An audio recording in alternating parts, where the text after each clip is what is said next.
Do you think that once you began to recognize that injustice, that humiliation, you began to sort of piece together a more three-dimensional picture of black South Africans, as opposed to the many South Africans who either supported or ignored apartheid, who never really let black people come into focus as real people to them? Yes, but I think you have to look at the circumstances. It was unthinkable for me to meet or know black people who would share my interests, with whom, in other words, there could be some sort of natural rapport and meeting. It was always on the servant-master basis, and even if you were the child of the master and the mistress, you still had this particular position.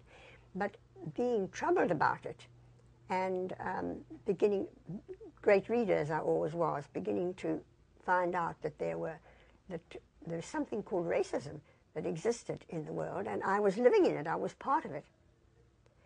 And then when I was older, and went very briefly took the train every day and went to the university, and there for the first time I met, even then there were one or two, there were a few young blacks. Remember, the university, of course, was whites only, but there were certain courses that were not available in the black universities, and then as a concession at graduate level, postgraduate level, a few blacks would come in. And so I met one or two black people with whom I had far more in common than I had with the young whites that I knew in the town. I was not interested, I wasn't sporty, or many of the things that they did were of not particular interest to me.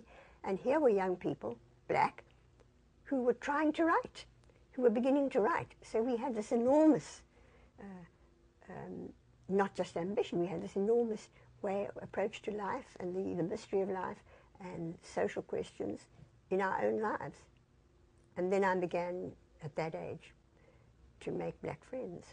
And then as I myself became a young published writer, then I moved into a different circle, which was, again, journalists, actors, people who, in the arts, who normally indeed don't follow the rules, the conservative rules, and where the feeling about the incredible distortions of racism, not only the oppression of blacks, but the distortions in your personality, in your mind as a white.